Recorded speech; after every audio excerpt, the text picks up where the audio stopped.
Hello दोस्तों, स्वागत है आपको मेरे चैनल पे जहाँ पे मैं आपके लिए लाया हूँ एमटीएस का पेपर 5 तारीख का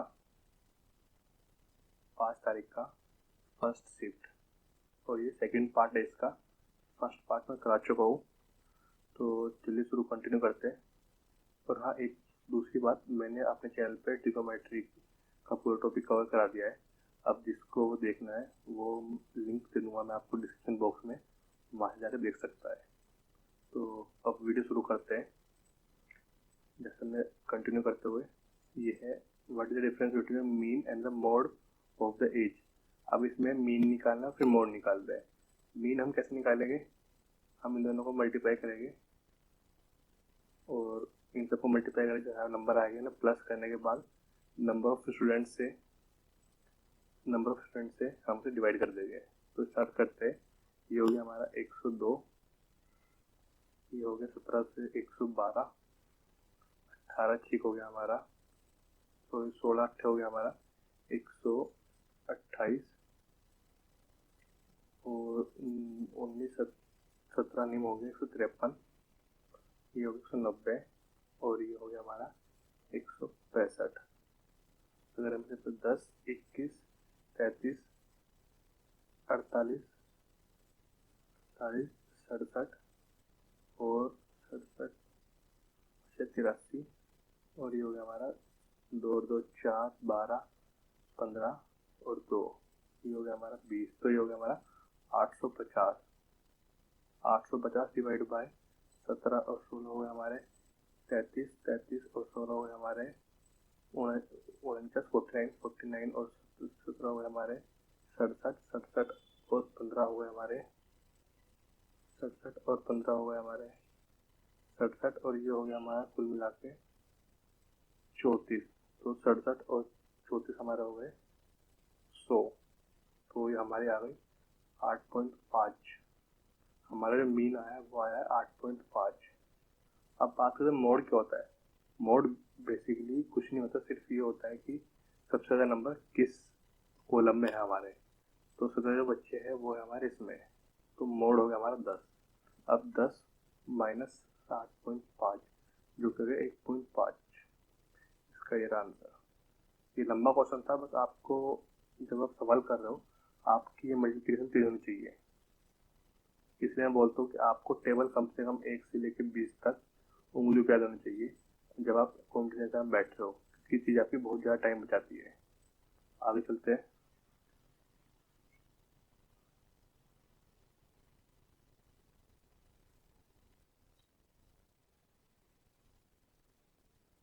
अगला सवाल, इसने हमसे पूछा है average marks of obtain bye S3। S3 की एवरेज क्या है इन सब एग्जाम को अगर मिला दें। अच्छा, यहाँ पे अगर मैं अपनी एवरेज मान लूँ 90, तो हम डेविएशन यूज कर सकते हैं, या दूसरा तरीका है कि हम सबको प्लस करो फिर डिवाइड बाय 5 करो, लेकिन मैं डेविएशन से ज़्यादा बेटर कर पाऊंगा। तो जैसे ये आ गया मेरा -5, ये आ गया मेरा +9, ये आ गया मेरा -8, ये आ गया मेरा +3, और ये आ गया मेरा -6। अगर मैं इसे देखूँ तो +9 यहाँ बचा +1, और +1 ये इसमें कट गया, तो ये हो गया +4, और ये हमारा हो गया -11 +4 जो कि होता है हमारा 7। तो ये माइनस का होगा, तो अगर डिवाइड बाय 5 कर दूँ जाएगा 1.2। तो जो हमारा आंसर आएगा वो आएगा 88.6। अच्छा, तो यहाँ पे 1.4 आएगा, तो जो हमारा आंसर आएगा वो 88.6। तो या फिर आपके पास ये तरीका था कि आप 85, 99, 82, 93 और 84 को प्लस कर दो सबको, उसके बाद डिवाइड बाय 5 कर दो। अब मर्जी आपकी करना कैसे है। अगला सवाल,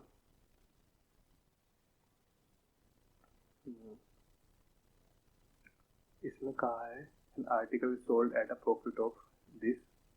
कितने प्रॉफिट पे हमने आर्टिकल बेचा, और उसने हमसे रेशो पूछी है सेलिंग की, और मतलब विक्रय मूल्य की और क्रय मूल्य की, मतलब SP की और CP की, जो कि मेरा आंसर है ये। अब इस जल्दी कैसा है, क्योंकि जब मैंने ये पढ़ा तो मुझे पता ये बराबर होता है 1/7 के। मतलब ये मेरा CP है, फिर ये मेरा प्रॉफिट है। तो जो मेरा SP होता है वो होता है CP प्लस प्रॉफिट। तो 7 प्लस 8, 7 प्लस 1 जो कि हो गया मेरा 8, और ये हो गया मेरा 7, तो हो गया 8/7। अगला सवाल,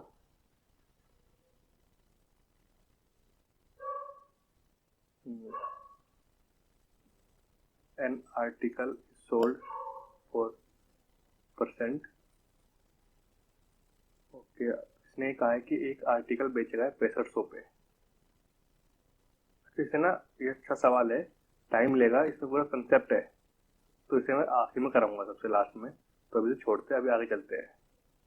सवाल अच्छा सवाल है, लास्ट में इस पर डिस्कस करते हैं आराम से। पहले सवाल देख रहे हैं, दूसरे इसमें कहा गया है diameter of right angle cylinder, एक सिलेंडर है, उसकी जो रेडियस था, जो उसका डायमीटर था, डायमीटर घट गया, जो कि पहले अगर वो 3 था तो अब वो 1 हो चुका है। ये डायमीटर है तो, और वॉल्यूम सेम है, मतलब V1 और V2 सेम है हमारी। और पूछा है कि अगर डायमीटर घटा है तो हमें हाइट में कितना चेंज लाना पड़ेगा, मतलब जो हाइट है, जो पहले H1 थी वो H2 में कितने टाइम्स मल्टीपल होगा H2 का। तो इसमें देखना, अगर मेरा डायमीटर 1 और 3 में है तो जो मेरा रेडियस होगा वो भी तो मेरा 1, 3 होगा। तो मतलब मेरा R1 3, R2 1। अगर मैं फॉर्मूला रखूँ और मुझे पता है V1 इक्वल टू V2 है, तो अगर मैं ऐसे रखूँ, V1 मेरा होगा पाई R1 H1 और V2 होगा मेरा पाई R2 H2। ये मेरा कट जाएगा आपस में, तो ये दोनों इक्वल है। तो मेरा कुछ ऐसा आ गया, R1 H1 equal to R2 H2। अब देखना, जैसे मेरा R1 कितना है, R1 है मेरा 3, और यहाँ पे ना इसको स्क्वायर आएगा, तो ये स्क्वायर है तो यह आएगा मेरा 3 का स्क्वायर 9 इंटू H1, और R1 है मेरा 1, तो 1 इंटू H2। तो अब मेरे को पता है कि H1 रेसो H2 जो कि हो गया 1/9। तो मतलब जो पहले 1 था अब वो 9 हो चुका है, मतलब 9 गुना बढ़ चुका है, जिसका आंसर है ये।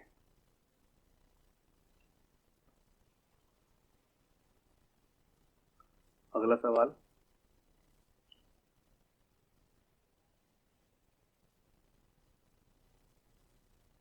अब इसने कहा है इसे सम बताना है।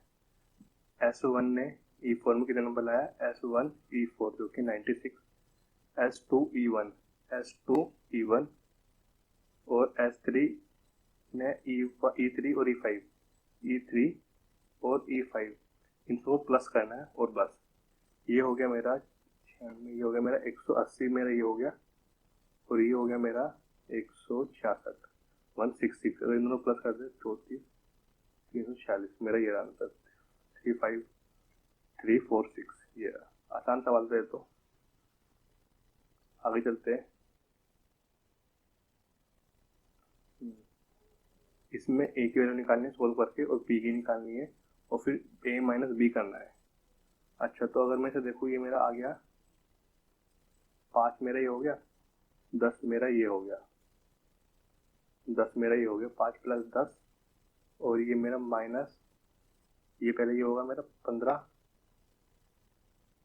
कुछ इस तरह से हो जाएगा मेरा ये। तो 5 और 10 15, माइनस 4 प्लस 15, तो ये हो गया मेरा 30, माइनस ये हो गया मेरा A हो गया मेरा 26, और B की अगर बात करें तो B कौन में आएगा, इसके B पहले डिवाइड होगा, तो ये हो गया हमारा 6, और ये अंदर इंटू 6, और ये कितना हो गया हमारा 38, तो 36 प्लस 38। इसमें कुछ गलती हुई है, आप कुछ यहाँ पर गलती हुई है कुछ में, वो देख लेना क्या गलती से कैलकुलेशन करनी है इसमें कुछ कंसेप्ट है, कुछ समझाना, तो तुम कर लेना आगे।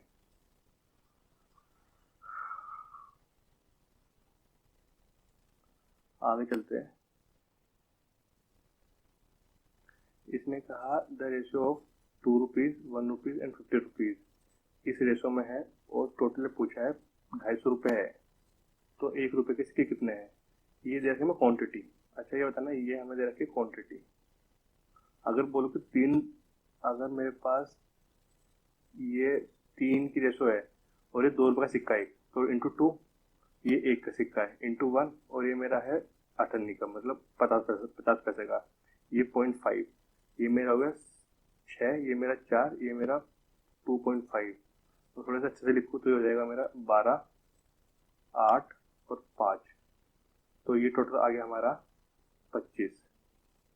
मतलब कि इस 250, ये हमें दे टोटल वैल्यू, तो 250 अपॉन 25 इक्वल टू अपॉन 10, मतलब कि ये मेरी 10 की वैल्यू है, ये मेरी 10 रुपये की वैल्यू है।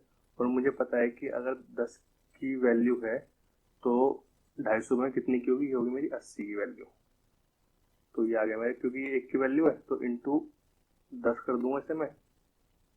अगर ये 10 कर दिया, ये 120, ये 80 और ये 50, क्योंकि 120 हो गए हमारे, तो ये आ गया हमारा 80 हमारा यह आंसर। आगे चलते हैं।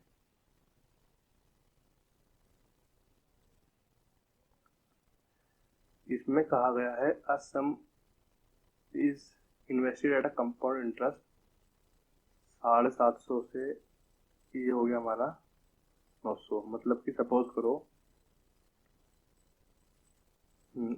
मैंने एक पी अमाउंट जमा करी और वो 1 साल बाद 750 हो गई, और फिर अगले 1 साल बाद वो 900 हो गई, और ये चक्रवृद्धि ब्याज है, CI है। अगर CI है तो मैंने पहले बताया कि जिस रेशो में ये बढ़ा है उसी रेशो में मेरा यहाँ से ये बढ़ेगा। तो ये अगर देखो तो 15 पंजे 75, 15 6 90, तो मतलब 5 की रेशो 6। मतलब अगर ये वैल्यू ऐसे बढ़ी है, मतलब कि पहली साल ये मेरी 5 की रेशो होगी, ये मेरी 6 की रेशो होगी, तो 6 की वैल्यू मेरी है, और अगर इसे डिवाइड करो तो आएगा मेरा 125, और 125 अगर मैं मल्टीप्लाई करूँ 5 से तो मेरा निकल जाए यहाँ पे P। मैं दोबारा बताता हूँ आपको अच्छे से एक बार। अब देखना, जब भी मैं CI की बात करता हूँ, CI मेरा हमेशा हर साल एक इंटरेस्ट होता है, एक रेट से बढ़ता है। अगर सपोज अगर P है मेरा, यहाँ पे मेरा 10% से बढ़ा, तो यहाँ पे मेरा 10% से ही बढ़ेगा वो।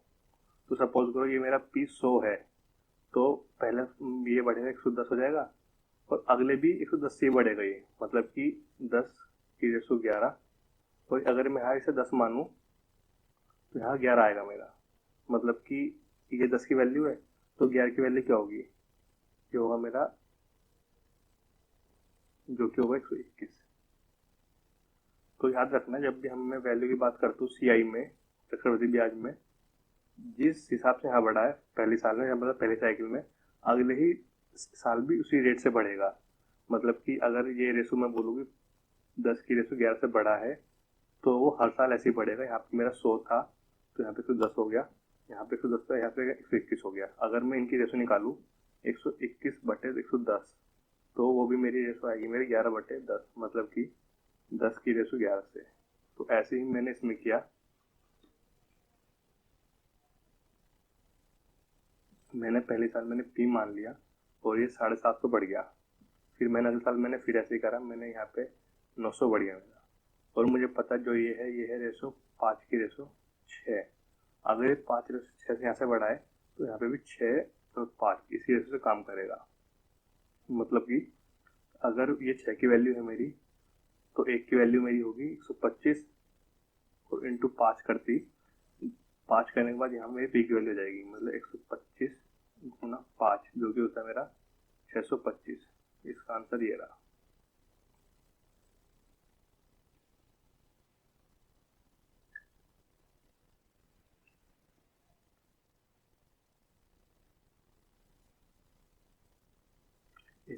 इसने पूछा है average of all natural number, मतलब 49 से 49 से लेकर 125 125 तक की हमें सबको प्लस करना है और फिर एवरेज निकालनी है। तो अगर मैं कुछ ना करूँ, अगर इन दोनों को प्लस कर दूँ मैं, जो कि आएगा मेरा 4 12 174, और डिवाइड बाय 2 कर दूँ तो आया 87। ये रहा मेरा आंसर। अब बात है कि मैंने इन दोनों प्लस क्यों करा। अब देखना, अगर मैं एक से लेके 5 तक की एवरेज निकालूं तो मेरी एवरेज क्या आएगी? 1 + 2 + 3 + 4 + 6, 9, 12 और 3, 15 डिवाइड बाय 5, तो 3 आई। और अगर पहली और आखिरी को प्लस कर दूं, इनकी एवरेज निकालूं मैं, 5 और 1 6 डिवाइड बाय 2, तो फिर भी 3 आई। तो हमेशा याद रखना, जब भी हमसे किसी नेचुरल नंबर का सम पूछे तो पहला और आखिरी को प्लस कर डिवाइड कर दो, तो उसकी एवरेज वो निकल जाएगी हमारी। तो इनको मैंने एवरेज, इनकी प्लस करके एवरेज निकाली, तो अभी 87। ये रहा इसका आंसर।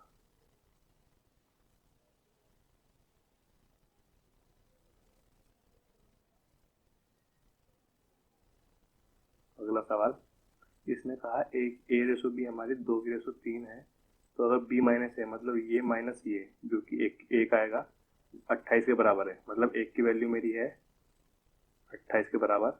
अब ये पूछा है कि b + a कितना होगा, मतलब 2 + 3, 5 किसके बराबर होगा? तो 5 मेरा होगा 5 × 28, जो कि होता है 140। ये रहा।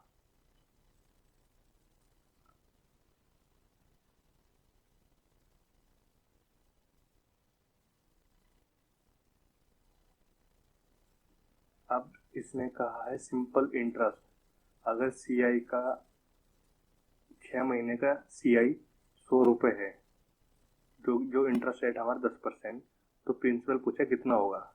अच्छा, एक बात नोटिस करना है यहाँ पे, जब मैंने कहा मेरा 6 महीने का इंटरेस्ट 100 रुपये है 10% के रेट पे, तो अगर इनमें से 2 से गुणा कर दूँ, मल्टीप्लाई बाय 2, तो ये आ जाएगा मेरा 12 महीने, जो कि था 1 साल। और यहाँ फिर 2 से मल्टीप्लाई कर दूंगा मैं, तो आएगा 200 रुपये।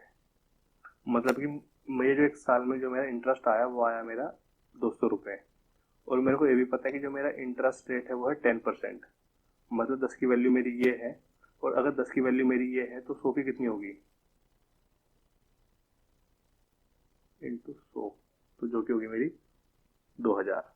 ये रहा।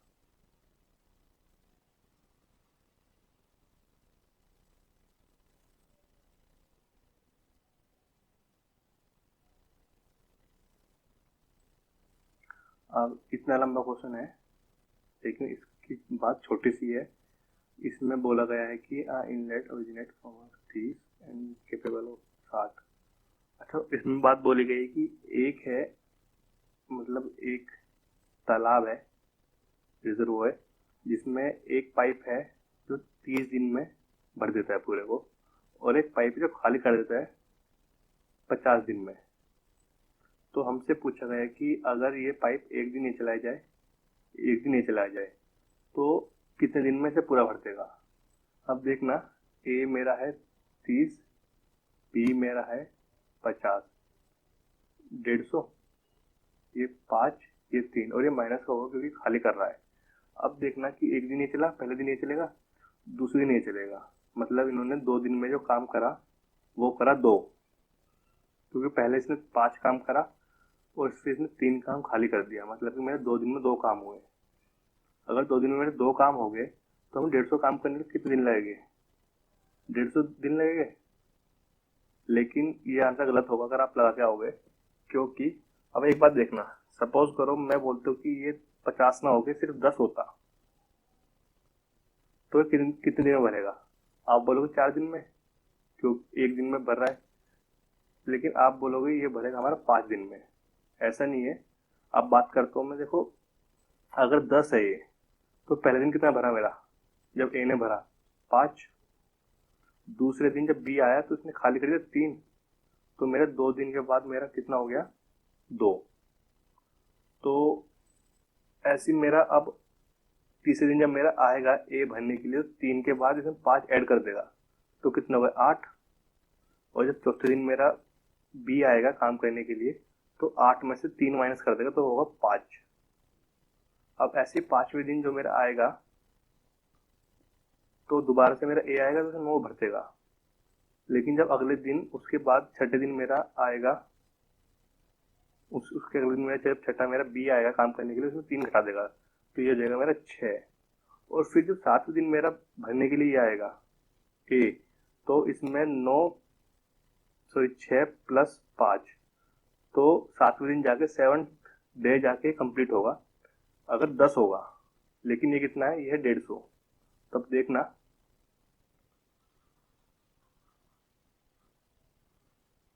अब एक चीज देखना, अगर मैं मान लो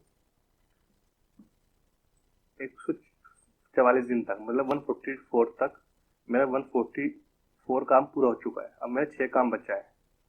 अब 6 काम बचा है मेरा, तो अब अगले दिन जो मेरा आएगा वो आएगा 145, तो इसमें ये खाली करेगा,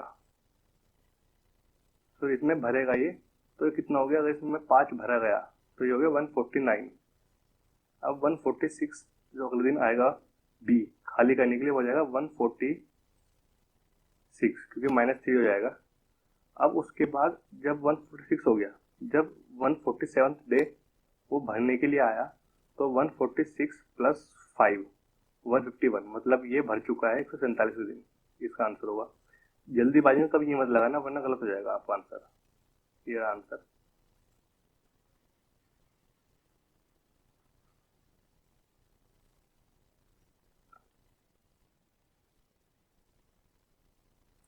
इसमें कहा गया Alok start working from P with a speed of 6 km and Raman also started with a speed of 9 which is Q and start working and he meets Alok P 5 km। अगर P जो हमारा 5 है तो P कितना होगा, ये होगा ये, क्योंकि हाँ ये रहा।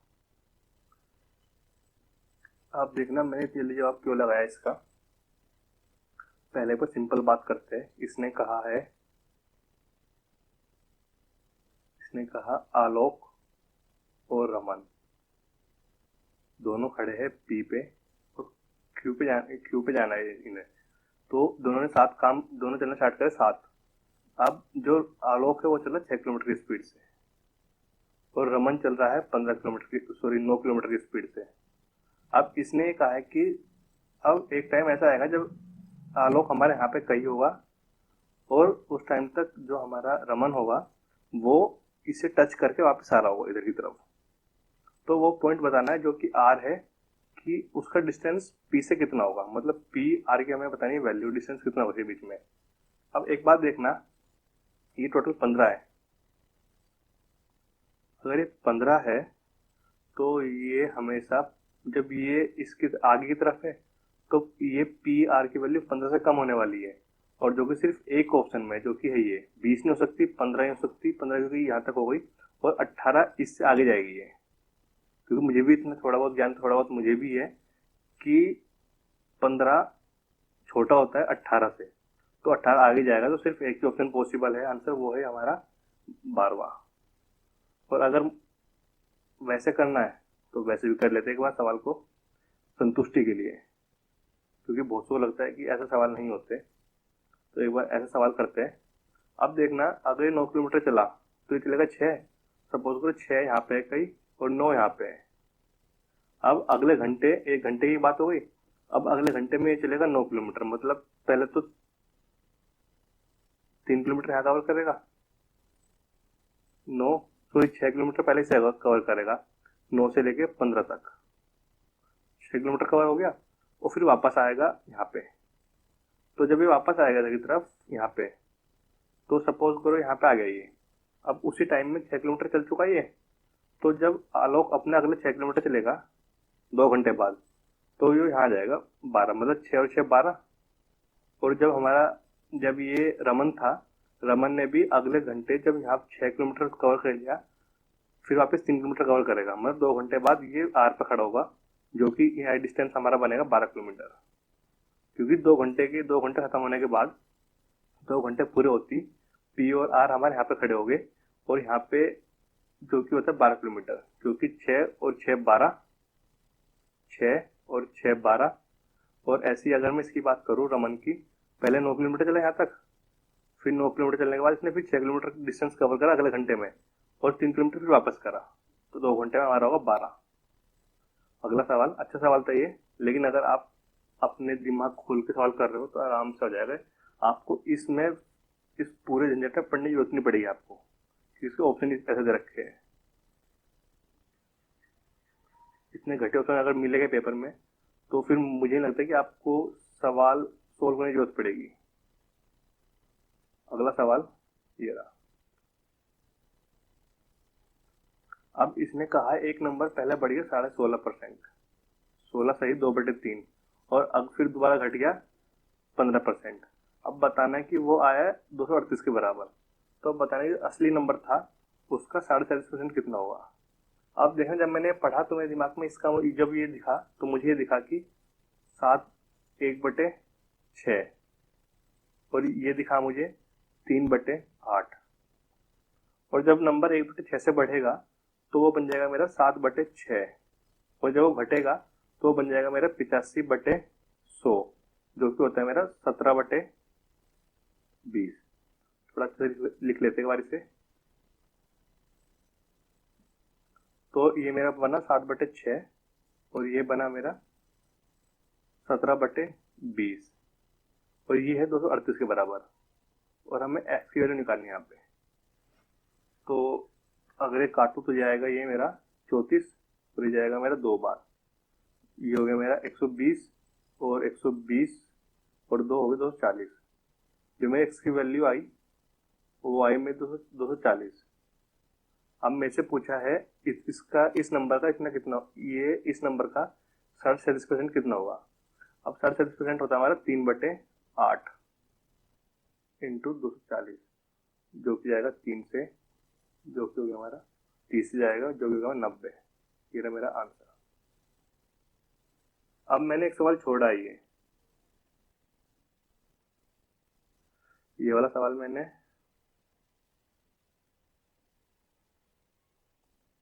ऊपर ऊपर ऊपर, ये वाला सवाल,